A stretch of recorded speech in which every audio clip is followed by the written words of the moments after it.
Michael Reeves stood in the kitchen, methodically arranging a platter of hors d'oeuvres. His movements were precise, each canopy placed with surgical accuracy. To any observer, he appeared the picture of calm concentration, but behind his steely gray eyes, a tempest rage. 16 years of lies, deceit, and betrayal. The thought made his hand twitch, nearly causing him to drop an olive. He caught it smoothly, his reflexes honed by years in the operating room. No one would suspect the turmoil beneath his placid exterior. Not his wife. Not his children. Not the guests who would soon fill their home with laughter and congratulations. Especially not his wife. "Dad, where do you want these streamers?" Ethan's voice broke through Michael's reverie. At 15, his eldest son was lanky and awkward, all elbows and knees. Michael felt a pang in his chest as he looked at the boy. How much of himself did he see in Ethan? How much was just wishful thinking? Along the banister, "Son, your mother always likes them there." Ethan nodded and bounded off, nearly colliding with his sister Sophia as she emerged from the living room. "Careful, doofus." Sophia, 13, and already a master in the art of teenage disdain, rolled her eyes at her brother before turning to Michael. "Dad, is this okay?" She held up a homemade banner proclaiming happy anniversary in glittery letters. Michael forced a smile. "It's perfect, sweetheart. Your mother will love it." As Sophia beamed and retreated to hang the banner, 10-year-old Lucas poked his head around the corner. "Can I blow up more balloons, Dad?" Michael nodded, his throat tight. "Go ahead, buddy. Just don't make yourself dizzy." As the sounds of his children's preparations filled the house, Michael returned to his task. The facade must be perfect. Every detail in place. He'd had months to plan this moment, to ensure that when it came, there would be no escape for Olivia. The doorbell chimed, signaling the arrival of the first guests. Michael straightened his tie and plastered on a welcoming smile. Showtime. As he moved through the growing crowd, shaking hands and accepting congratulations, Michael's ears were tuned for one particular conversation. He didn't have to wait long. "Another conference next month. I swear, Olivia's always jetting off somewhere with that handsome colleague of hers. What's his name again? Daniel. Lucky her. If I had to choose between a trauma surgeon's schedule and frequent trips to St. Louis with a dashing coworker, I know which I'd pick." Michael's jaw clenched, but his smile never faltered. He'd heard variations of this conversation for months now. But tonight, it didn't matter. Tonight, everything would change. His eyes swept the room, landing on faces that seemed unremarkable to the other guests. A balding man nervously sipping champagne. A woman with striking green eyes checking her watch. A broad-shouldered man with a neatly trimmed beard laughing too loudly at someone's joke. To the casual observer, they were random acquaintances. To Michael, they were the final pieces of his carefully constructed plan. As Olivia made her entrance, resplendent in a shimmering black dress, the crowd turned to applaud. Michael raised his glass in a toast, locking eyes with his wife across the room. For a moment, he saw a flicker of unease in her gaze. Good. Let her wonder. The night was young, and the real celebration had yet to begin. The party was in full swing. Laughter and the clink of glasses filled the air as guests mingled, sharing stories and toasting the happy couple. Michael stood near the fireplace, nursing a glass of scotch, though he had no intention of drinking. His eyes never left Olivia as she moved through the crowd, her smile dazzling, her laughter musical. It was all a lie. Every gesture, every loving glance she threw his way, every squeeze of his hand as they accepted congratulations. Michael's grip on his glass tightened.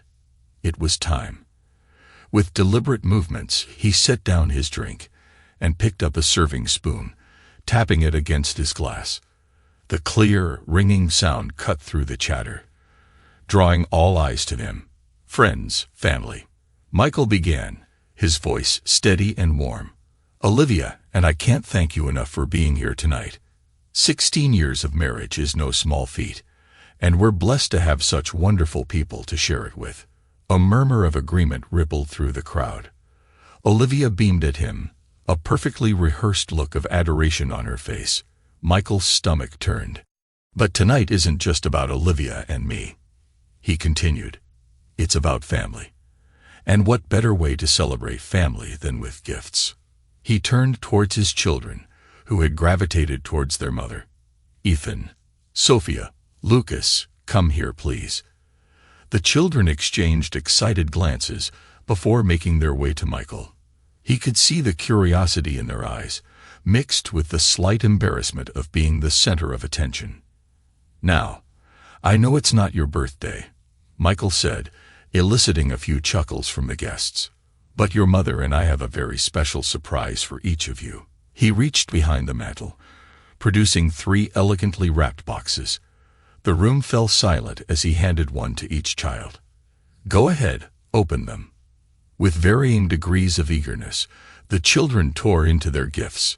Michael watched their faces intently, cataloging every micro-expression as confusion slowly replaced excitement. Ethan was the first to speak. "Dad, what is this?" He held up a sleek, white box emblazoned with the logo of a popular DNA testing company.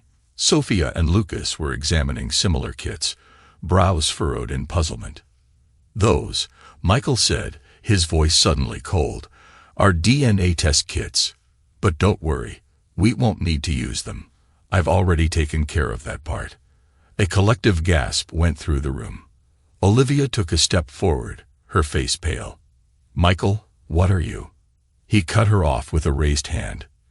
"There's more to your gifts, kids. Look in the bottom of the boxes." With trembling hands, the children reached back into their boxes.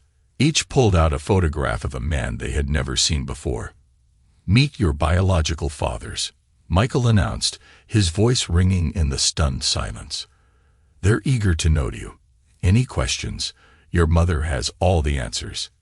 Chaos erupted. Olivia screamed, a sound of pure anguish and fury. Guests began murmuring in shock, some edging towards the exits. But Michael's focus remained on his children.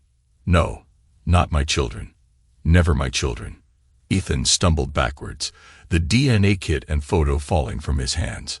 Sophia burst into tears, while Lucas just stood there, his young face showing confusion and hurt.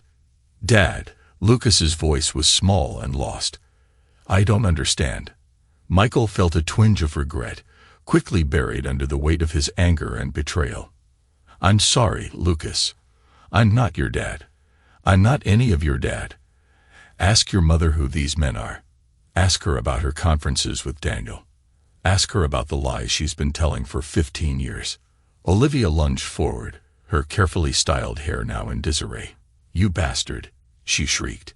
"How could you do this? How could you hurt our children like this? Our children?" Michael's laugh was hollow.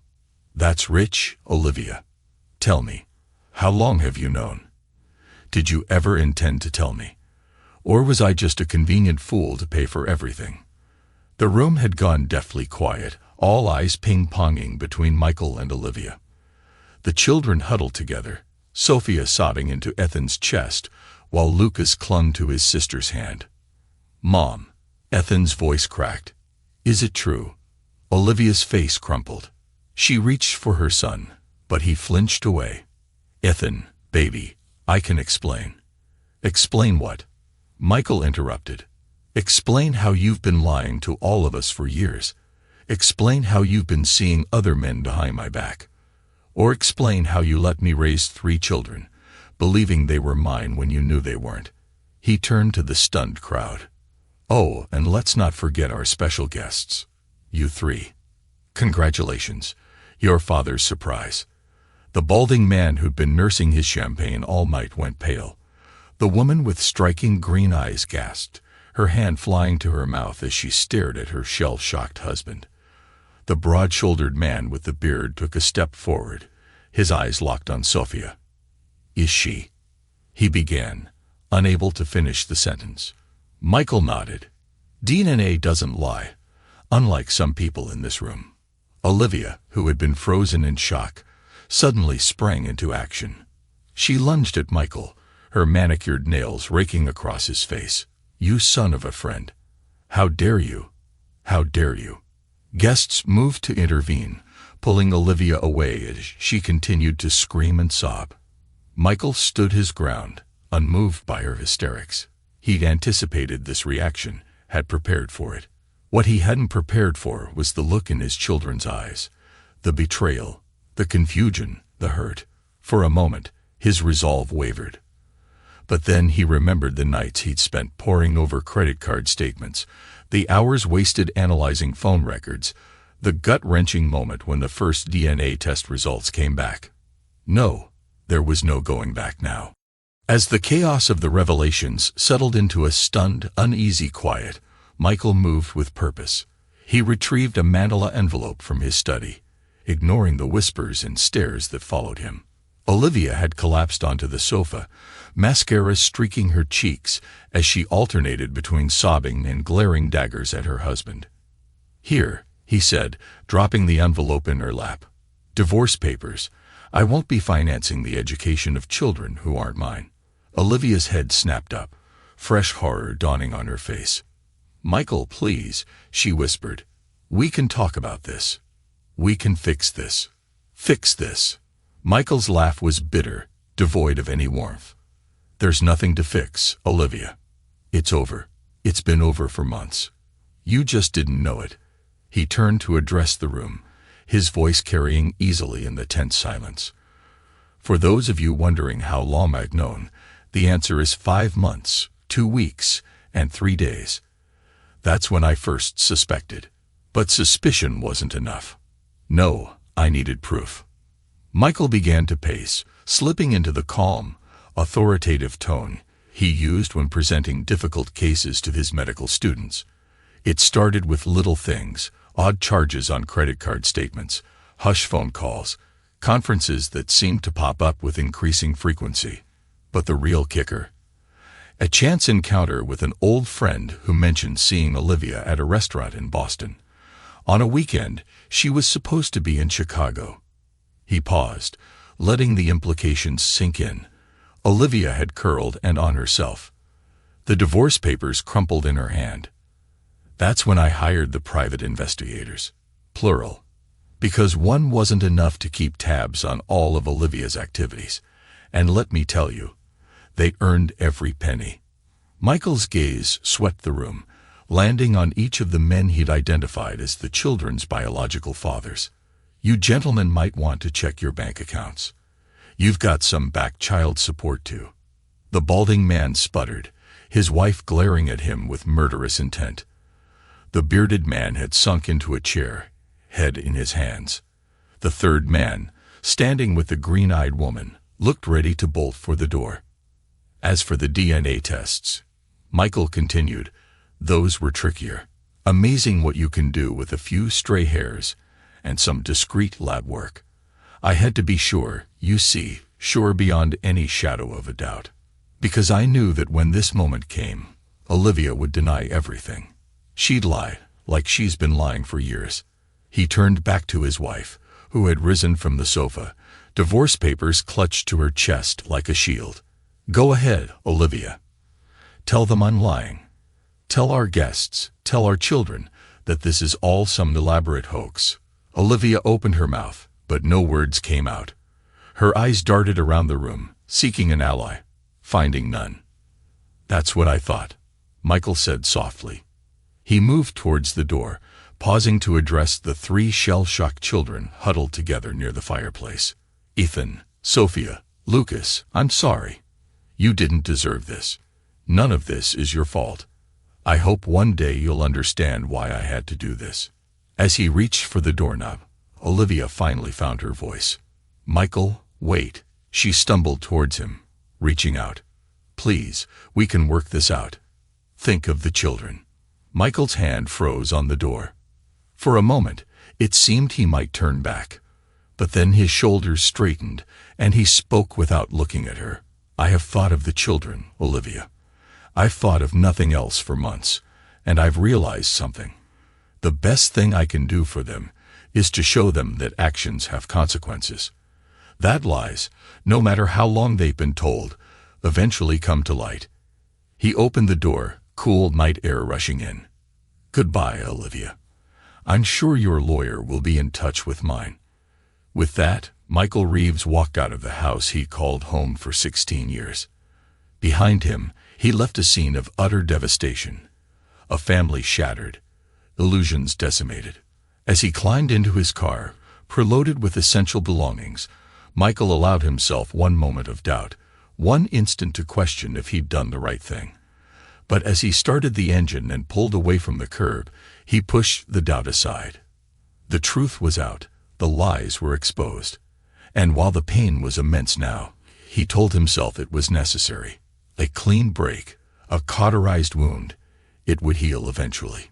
It had to. In the rearview mirror, he could see Olivia framed in the doorway, her figure growing smaller as he drove away. For a fleeting second, he remembered the young woman he'd fallen in love with, the dreams they'd shared, the life they'd built. But that life had been a mirage, a beautiful, intricate lie. And now, as Michael Reeves drove into an uncertain future, he clung to the one thing he knew was real: the truth. No matter how ugly, no matter how painful, it was all he had left. The morning after Michael Reeves' explosive revelation dawned cold and gray, much like the mood that had settled over the city. While most residents were just beginning to stir, the story of the Reeves family's implosion was already racing through news outlets like wildfire. Ethan Reeves, 15 and suddenly anchorless, stared at the TV in disbelief. His own face, a school photo from last year, stared back at him from the screen. The ticker at the bottom read, "Prominent surgeon exposes wife's affairs, DNA bombshell at anniversary party." He changed the channel, another news station. Same story, again and again, until he gave up and turned off the TV, letting the remote fall from his numb fingers.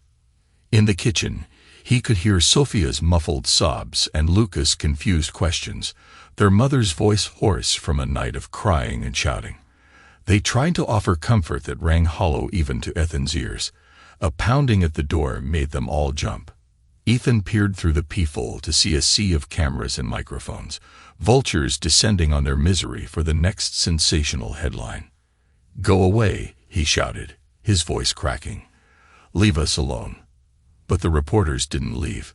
They camped out on the lawn in the street, a constant reminder that their private pain was now public spectacle.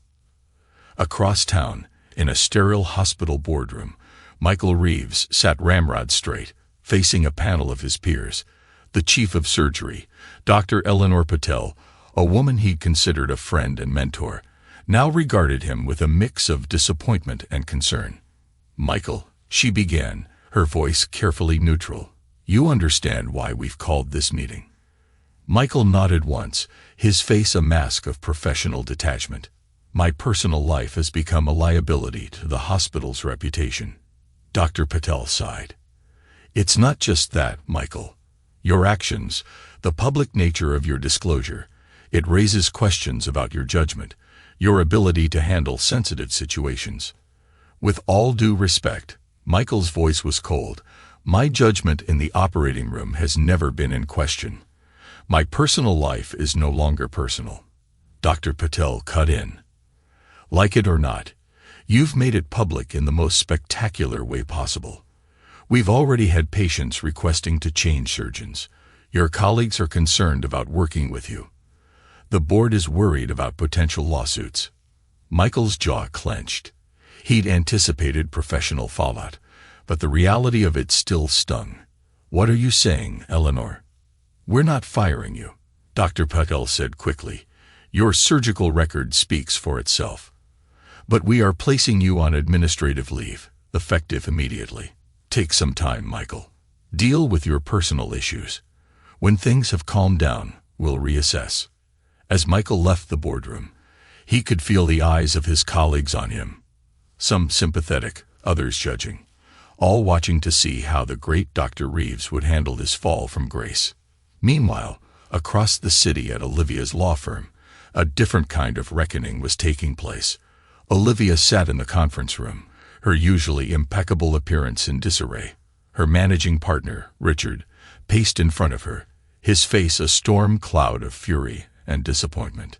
"Do you have any idea," he growled, "how much damage control we're going to have to do? We represent some of the most conservative clients in the state, Olivia. They're not going to want a person of questionable integrity." Olivia supplied bitterly, "Richard, I wasn't going to say that, but you were thinking it."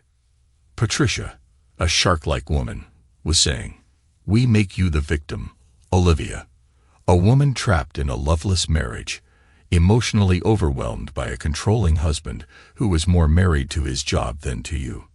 Olivia protested weakly, "That's not true." Patricia waved a hand dismissively, a cry for attention from a desperate woman. "And as for the DNA tests, well, that's where the medical malpractice comes in." "Malpractice?" Olivia's eyes widened. "What are you talking about?" "Think about it," Patricia urged. "A respected surgeon, suddenly acting erratically, making wild accusations, conducting unauthorized DNA tests. Who's to say he hasn't made mistakes in the operating room as well? We'll demand an investigation into all his recent surgeries." Olivia felt sick. This was wrong. So wrong. But as she opened her mouth to protest, she thought of her children, of the mountain of debt she now faced alone, of the whispers and stares that followed her everywhere. "Do it," she said quietly. "Whatever it takes." Across town, Michael Reeves was facing a battle of his own. He sat in a dimly lit room, surrounded by recording equipment. Across from him, a nervous-looking man fidgeted in his chair. "You understand what I'm asking you to do?" Michael's voice was calm, almost soothing. The man nodded jerkily. "Yeah, but man, if Olivia finds out, she won't." Michael assured him, "Not if you do exactly as we discussed. Just tell the truth, Gary. That's all I'm asking." Gary, one of Olivia's former associates, swallowed hard. "And you swear this won't come back on me?" "My wife, my kids, you have my word," Michael said solemnly. "Your identity will be protected. I just need your testimony to counter Olivia's lies." With a shaky sigh, Gary nodded. "Okay, let's do this." As Gary began to speak, detailing his affair with Olivia, the time she lied to Michael, the things she'd said about her marriage, Michael felt a grim satisfaction. One by one, Olivia's associates were turning against her, choosing self-preservation over loyalty to a woman who'd shown none herself. But even as he collected his evidence, built his case, Michael couldn't shake the feeling that he was losing something essential, something he might never get back. That feeling intensified later that week when he received a call from his lawyer. "Michael, we've got a problem." The lawyer's voice was tense. "Olivia's filed a malpractice suit against you. She's claiming your personal issues affected your work. There's going to be an investigation into your recent surgeries." Michael's blood ran cold. His work was sacred, the one thing he'd always been able to count on. To lose himself in when everything else was falling apart. "That's ridiculous," he spat. "My personal life has never affected my performance in the operating room." "I believe you," his lawyer soothed, "but we need to take this seriously. If even one patient comes forward with complications," Michael's mind raced. Every surgery, every procedure of the past year flashed before his eyes. Had he made any mistakes, overlooked anything in his distraction? No. He was certain, but certainty might not be enough. As he hung up the phone, a new text message appeared. From Ethan. "Leave us alone. We don't want to talk to you." The words were like a knife to Michael's heart. He'd known this was a possibility, had even prepared for it. But the reality was far more painful than he'd imagined. With trembling fingers, he typed back, "I understand. I'm here if you change your mind." The reply came almost instantly. "We won't." Michael set the phone down, feeling the weight of his choices pressing down on him. He'd known there would be casualties in this war. He just hadn't realized how much it would hurt to see them fall. Meanwhile, in the sterile hallways of St. Mary's Hospital, a different kind of tension was brewing. Nurse Sarah Chun hurried through the corridors, her mind racing. She'd seen something. something she wasn't supposed to see. Dr. Olivia Reeves and that researcher, Dr. Daniel Foster, in the pharmacy after hours. The way they jumped apart when she entered. The guilty looks on their faces.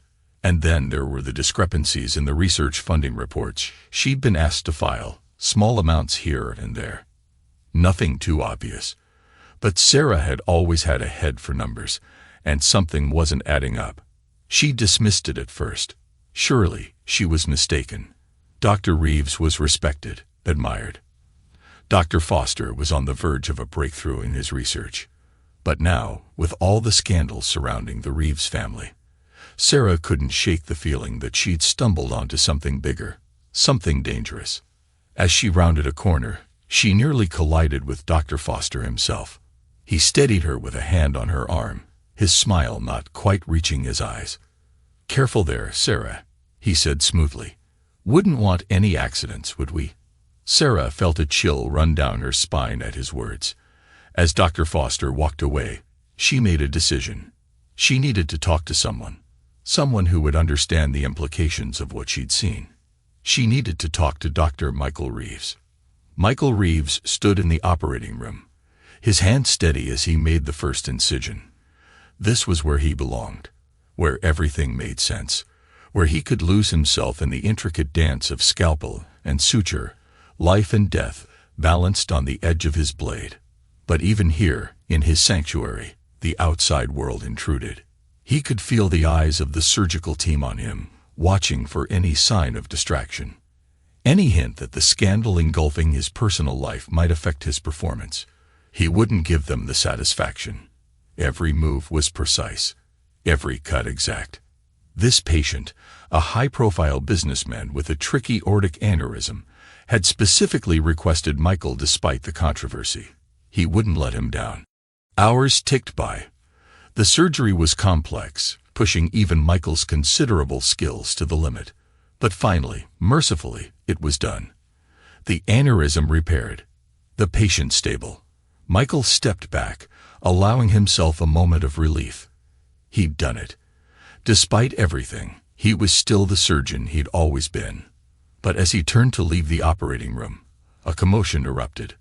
Alarms blared. The patient's vitals plummeted. "He's coding," a nurse shouted. Michael spun around, racing back to the table. His mind whirled. What had he missed? What had gone wrong? For the next 30 minutes, Michael fought with everything he had. Every trick, every technique, every ounce of his considerable skill and experience. But in the end, it wasn't enough. Time of death was called at 7:42 p.m. Michael stood there, staring at the lifeless body of his patient, feeling the weight of failure pressing down on him. He'd lost patients before. It was an unavoidable part of the job. But never like this. Never when so much was at stake. As he mechanically went through the motions of cleaning up, Michael's mind raced. He'd done everything right. He was sure of it. So what had happened? It wasn't until later, as he sat slumped in his office, that the full implications hit him. This wasn't just a tragic outcome. This was ammunition for Olivia, for the hospital board, for everyone who'd been looking for proof that his personal drama had affected his work. A knock at the door jolted him from his dark thoughts. He looked up to see a petite Asian woman in scrubs, standing nervously in the doorway. "Dr. Reeves," she said hesitantly. "I'm Sarah Chun. I'm a nurse in the research wing. I need to talk to you. It's important." Michael waved her in, too exhausted to even be curious. But as Sarah began to speak, detailing what she'd seen and heard over the past few months, Michael felt a spark of something he hadn't experienced in a long time. Hope. Across town, in a sleek high-rise apartment, Olivia Reeves paced nervously. She'd just gotten off the phone with her lawyer, who'd informed her of the death of Michael's patient. It was exactly the kind of ammunition they needed to bolster their malpractice case. So why did she feel so sick? A key turned in the lock, and Daniel stepped in. He looked haggard, his usual confident demeanor replaced by a haunted expression. "It's done," he said quietly. "Olivia, this is wrong. That man died. We're responsible. We had no choice. Olivia hissed, her eyes wild with a mixture of fear and desperation. Michael was going to destroy us. Destroy everything we've worked for.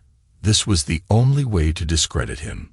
To make sure he can't ruin our lives completely. Daniel ran a hand through his disheveled hair. But at what cost, Olivia? We're talking about a man's life. About tampering with medication. About murder. Olivia flinched at the word but quickly steeled herself. It wasn't murder. It was an unfortunate complication. These things happen in surgery all the time. Do they? Daniel's voice was bitter. Or is that just what we're going to tell ourselves so we can sleep at night? Olivia moved to the bar, pouring herself a generous glass of scotch with shaking hands. We can't afford to have second thoughts now, Daniel. We're in this together. If I go down, you go down with me. Remember that. Daniel nodded slowly, the fight seeming to drain out of him. What's our next move? Olivia took a long sip of her drink, grimacing at the burn. We need to secure our finances. The ethics investigation at the hospital is going to freeze our assets soon. We need to move what we can before that happens. And the embezzled research funds? Daniel asked, his voice barely above a whisper. We'll have to use them, Olivia said firmly. It's not ideal, but we don't have a choice. Once this blows over, we can repay it somehow. As they began to discuss the logistics of moving money around, neither of them noticed a small blinking light on Daniel's phone. Forgotten on the coffee table, the voice recorder app silently captured every damning word. Meanwhile, back in his sparsely furnished apartment, Michael Reeves sat across from nurse Sarah Chun, his mind reeling from the information she just shared. You're absolutely certain about what you saw? He asked, his voice hoarse. Sarah nodded, her hands clasped tightly in her lap. Yes, Dr. Reeves. I've been keeping track of the discrepancies in the research funding for months. And then, when I saw Dr. Olivia and Dr. Foster in the pharmacy after hours, I knew something wasn't right. Michael leaned back, closing his eyes as he processed this new information. Embezzlement. It was almost laughable. After everything Olivia had done, she was now stealing from the hospital too. But then a cold realization washed over him. If Olivia was desperate enough to embezzle funds, what else might she be capable of? His eyes snapped open. The patient, he said suddenly, the one who died on my table. Could they have? He couldn't bring himself to finish the thought, but Sarah seemed to understand. Her eyes widened in horror. I don't know, she stammered. But now that you mention it, I did see Dr. Foster near the medication storage earlier today. I didn't think anything of it at the time. Michael felt a wave of nausea wash over him. Had Olivia really gone that far? Had she actually tampered with a patient's medication just to discredit him? As the implications sank in, Michael realized he was facing a moral dilemma unlike any he'd encountered before. If he exposed Olivia's crimes, it would devastate the children even further. They'd already lost their faith in their mother.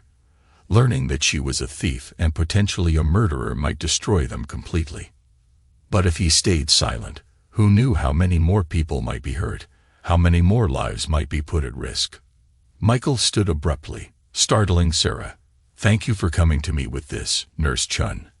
I know it couldn't have been easy. Sarah rose as well, looking uncertain. What are you going to do, Dr. Reeves? Michael's face was grim as he replied. What I have to. The truth has to come out, no matter the cost. As Sarah left, Michael sank back into his chair, the weight of his decision heavy on his shoulders. He'd started this war to expose Olivia's lies, but he'd never imagined it would go this far.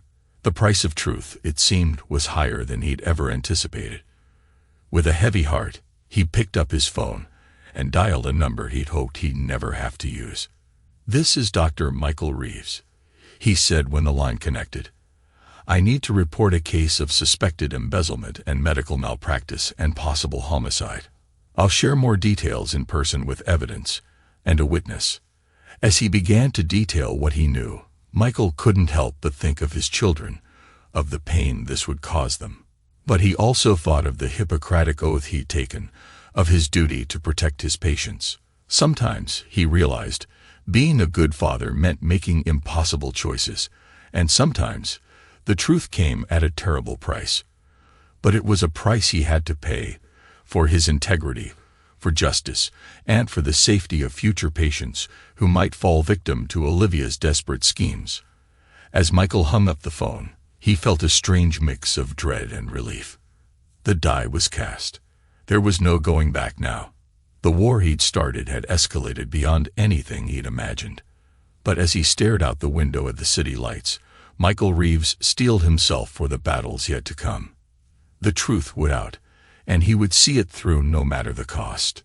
The sterile corridors of St. Mary's Hospital had never felt so oppressive to Michael Reeves. As he strode towards the boardroom, flanked by Nurse Sarah Chun and his lawyer, he could feel the weight of countless eyes upon him. Whispers followed in his wake, a mixture of curiosity and judgment. This was it, the moment of truth. Everything he'd endured, every sleepless night and agonizing day, had led to this. The boardroom door loomed before him, an imposing barrier between truth and lies. Michael took a deep breath, steadying himself. He glanced at Sarah, saw the determination in her eyes, and nodded. Together, they pushed open the door. The hospital board sat in grim silence, their faces a mix of concern and skepticism. Dr. Eleanor Patel, the chief of surgery who had placed Michael on administrative leave, sat at the head of the table. Her eyes narrowed as Michael entered. "Dr. Reeves," she began, her voice carefully neutral, "you requested this meeting to present evidence, I believe." Michael nodded, his face a mask of professional detachment. "Yes, Dr. Patel. Evidence that I believe will not only clear my name, but expose a far more insidious threat to this hospital and its patients." He gestured to Sarah, who stepped forward, clutching a thick folder to her chest. "This is Nurse Sarah Chun. She has been instrumental in uncovering the truth."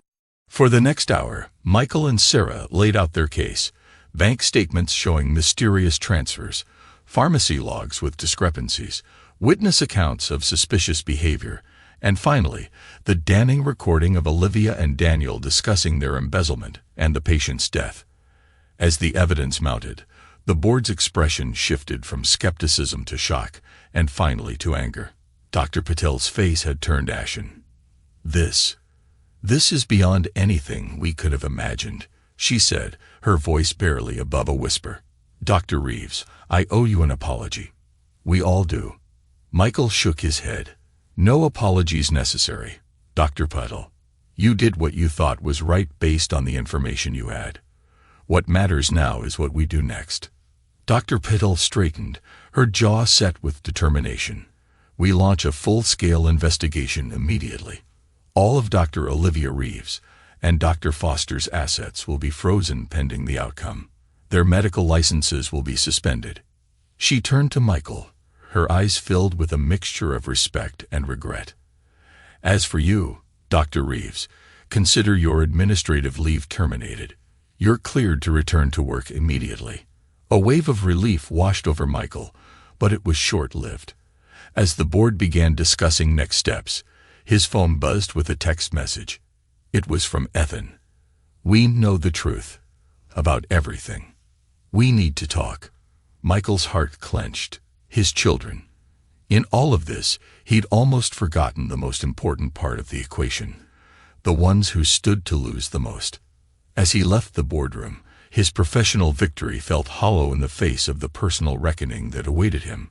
Across town, in a small cafe far from their usual haunts, Ethan, Sophia, and Lucas Reeves huddled around a table. Their faces were pale, eyes red-rimmed from crying and lack of sleep. "I can't believe Mom would do something like that," Sophia whispered, her voice cracking.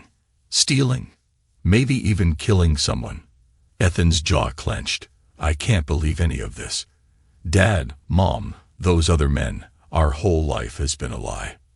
Lucas, only 10 and struggling to understand the complexities of the situation, looked up at his siblings with wide, frightened eyes.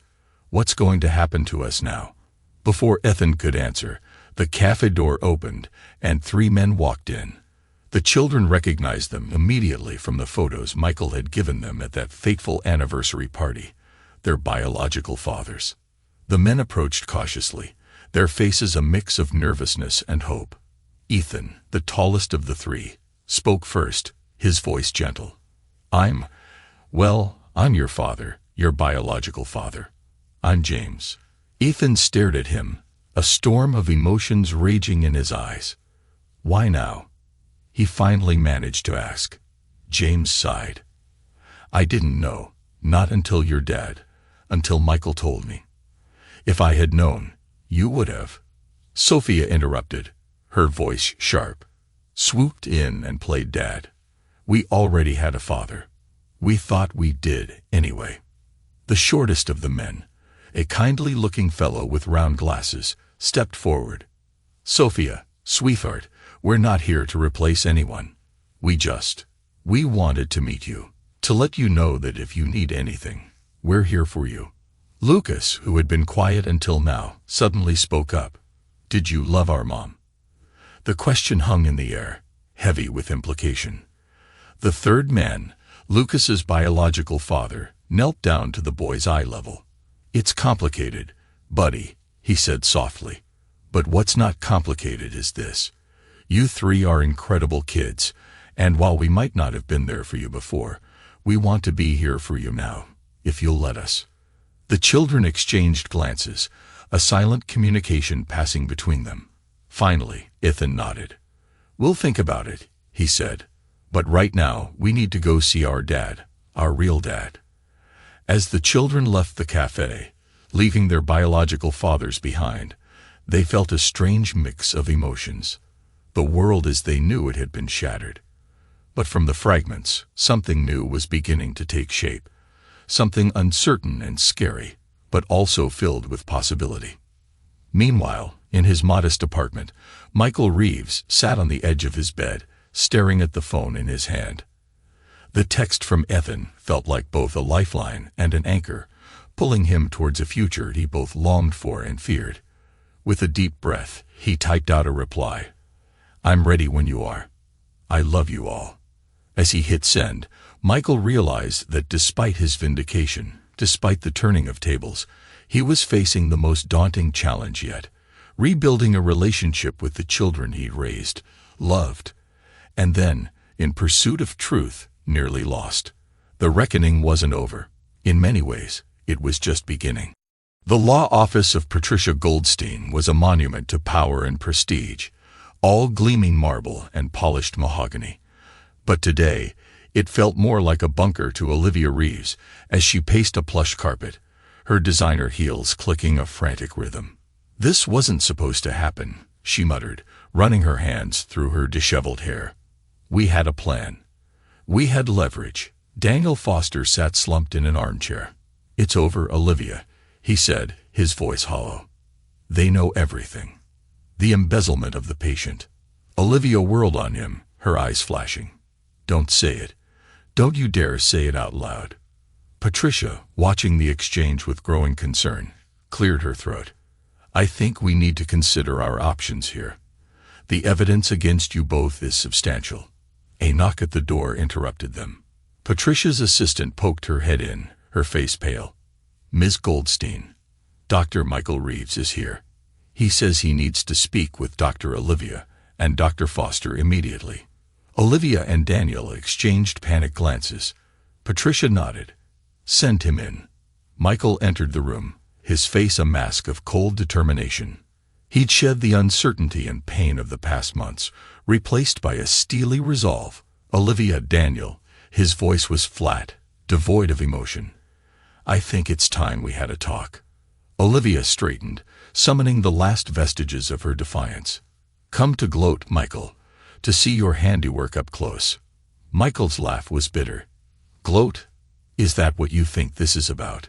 Do you have any idea what you've done? To me, to our children, to that poor patient and his family. Daniel stood, his face twisted with a mixture of fear and desperation. We can still fight this, Michael. We know things about you, things that could ruin you just as thoroughly as we've been ruined. For a moment, the room was silent. Then Michael smiled, a cold, humiliating expression that sent chills down Olivia's spine. "You mean my past indiscretions? The malpractice suit I filed 5 years ago? The drinking problem I had in med school?" Michael's voice was calm, almost conversational. "Go ahead. Tell them. Tell the world. I've already disclosed everything to the medical board and the district attorney's office." Olivia felt the last of her hope drain away. "You what?" Michael's eyes bored into hers. "Unlike you, Olivia, I've learned that the truth, no matter how painful, is always better than a lie. I've aired all my dirty laundry." "Have you?" He turned to Daniel, who had gone pale. "What about you, Dr. Foster? Any skeletons in your closet you'd like to share? Now's your chance." Daniel's eyes darted between Michael and Olivia, panic rising in his throat. This wasn't how it was supposed to go. You were supposed to be in control. Michael continued, his voice taking on an almost pitying tone. "I'm here to offer you both a choice. One last chance to do the right thing." He pulled out a folder, placing it on Patricia's desk. Inside is a full confession. All the details of your embezzlement scheme, the tampered medication, everything. Sign it, and I'll recommend leniency to the DA. Refuse, and I promise you, I will use every resource at my disposal to ensure you face the maximum penalties for your crimes. Olivia lunged forward, her hand raised as if to strike Michael. "You mean you have proof against us? After everything they'd been through, everything they'd built," she exclaimed. "We?" Michael's voice cracked like a whip. "There is no we, Olivia. Not anymore. You destroyed everything the moment you decided your desires were more important than our family, than your oath as a doctor." He turned to leave, pausing at the door. "You have until tomorrow morning to decide. Choose wisely." As the door closed behind Michael, the room descended into a tense silence. Olivia and Daniel stared at each other, the weight of their decisions crushing down upon them. It was Daniel who broke first. "I can't do this," he whispered. "I can't go to prison. My career, my life. It's all over." Olivia whirled on him, her eyes wild. "Don't you dare think about turning on me, Daniel. We're in this together, remember?" But as she looked into his eyes, Olivia saw something that made her blood run cold. Calculation, self-preservation. The same instincts that had led her down this path were now turning Daniel against her. "Ms. Goldstein," Daniel said, his voice shaking, "I'd like to speak with the district attorney. I have information they might find valuable." As Daniel's words hung in the air, Olivia felt the last threads of her carefully constructed world begin to unravel. The stress, the fear, the realization of how far she'd fallen. It all came crashing down upon her at once. Her vision blurred. Her chest tightened. The last thing Olivia Reeves heard before the darkness took her was the sound of Patricia calling for an ambulance. The courthouse steps were crowded with reporters, their cameras flashing like strobe lights as Michael Reeves emerged into the sunlight. The verdict had been read. Justice had been served. But the victory felt hollow. Olivia and Daniel had been found guilty on all counts: embezzlement, fraud, medical malpractice, and negligent homicide. The sentences were steep. 20 years for Olivia, 15 for Daniel, with the possibility of parole in exchange for his cooperation. As Michael made his way through the sea of microphones and shouted questions, he caught sight of a familiar face in the crowd. Dr. Eleanor Patel stood at the edge of the throng, her expression a mixture of admiration and sorrow.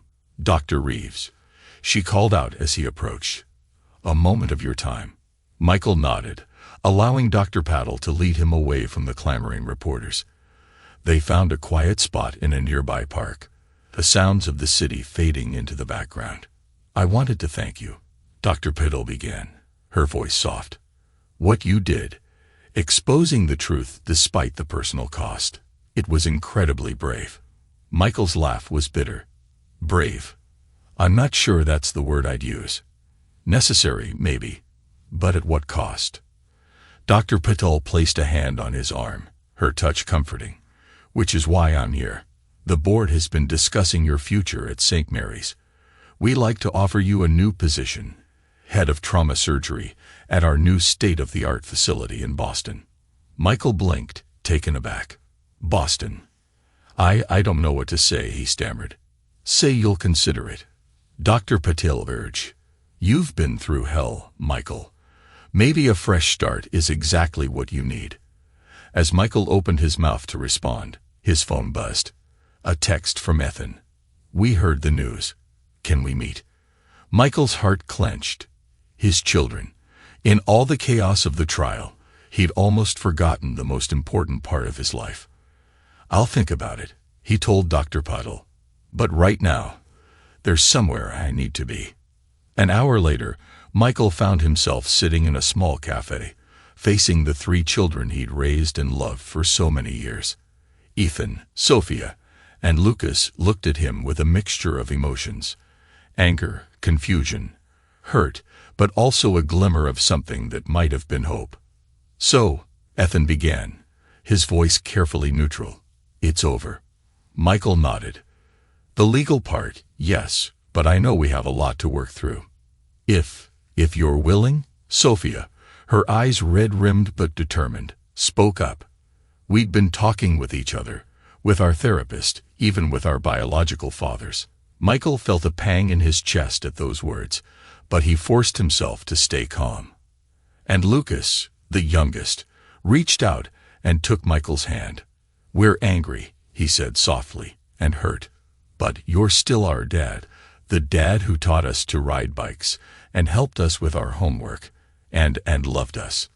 Tears pricked at Michael's eyes. I do love you all, more than anything in this world. Ethan leaned forward, his gaze intense. Then prove it, be honest with us, always. No more secrets, no more lies. Even if you think the truth will hurt us. Michael squeezed Lucas' hand, looking each of his children in the eye. I promise, no more lies. Ever. As the tension in the room began to dissipate, Michael told them about the job offered in Boston. To his surprise, the kids didn't immediately reject the idea. A fresh start might be good, Sophia mused. For all of us. Michael nodded, a plan forming in his mind. Before we make any decisions, there's something I need to do first. The next day, Michael found himself in the office of a trusted colleague, a financial advisor he'd known for years. Together, they drew up the paperwork for 3 separate trust funds, one for each of the children. These will be managed by a neutral third party, Michael explained as he signed the documents. To ensure that no matter what happens, you'll always be taken care of. As he left the office with trust fund documents in hand, Michael felt a weight lift from his shoulders. He couldn't change the past, couldn't undo the pain and trauma of the past months. But he could ensure a stable future for the children he loved, regardless of biology. The decision made, the weeks that followed were a whirlwind of activity. Packing up their lives, saying goodbyes, and preparing for a new chapter in Boston.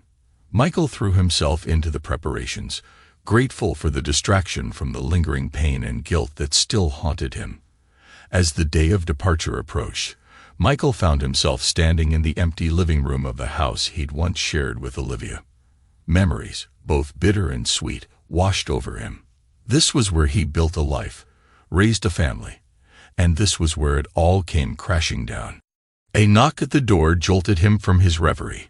He opened it to find Ethan, Sophia, and Lucas standing on the porch, overnight bags at their feet. We thought, Ethan began hesitantly, maybe we could spend the last night here, as a family. Michael felt his throat tighten with emotion.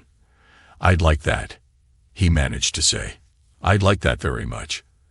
As they settled in for one last night in their old home, Michael knew it was time for the conversation he'd been dreading. He gathered the children in the living room, the trust fund documents spread out on the coffee table before him. Before we leave, he began, his voice steady despite the nervousness he felt.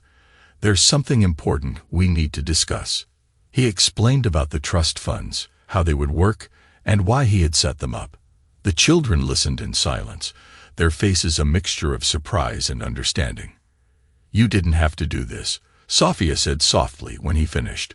Michael smiled, reaching out to squeeze her hand. Yes, I did.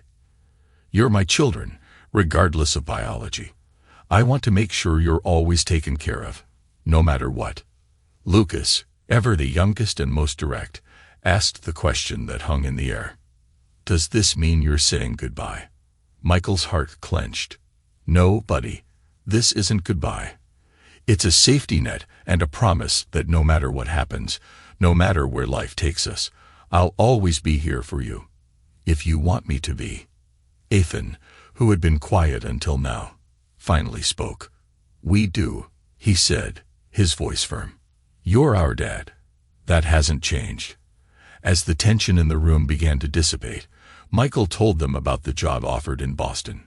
To his surprise, the kids didn't immediately reject the idea. A fresh start might be good, Sophia mused. For all of us. Michael nodded, a plan forming in his mind. Before we make any decisions, there's something I need to do first. The next morning, as they prepared to leave for the airport, Michael took one last look around the house. So many memories, good and bad. But as he turned to join his children in the car, he realized that home wasn't about a place. It was about the people you loved.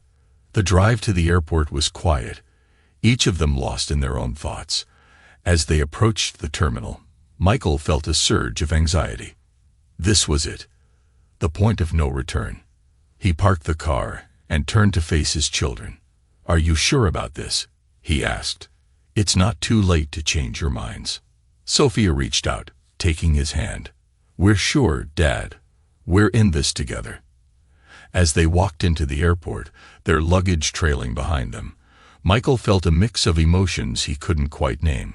Sadness for what they were leaving behind, hope for what lay ahead, and a fierce, protective love for the three young people by his side.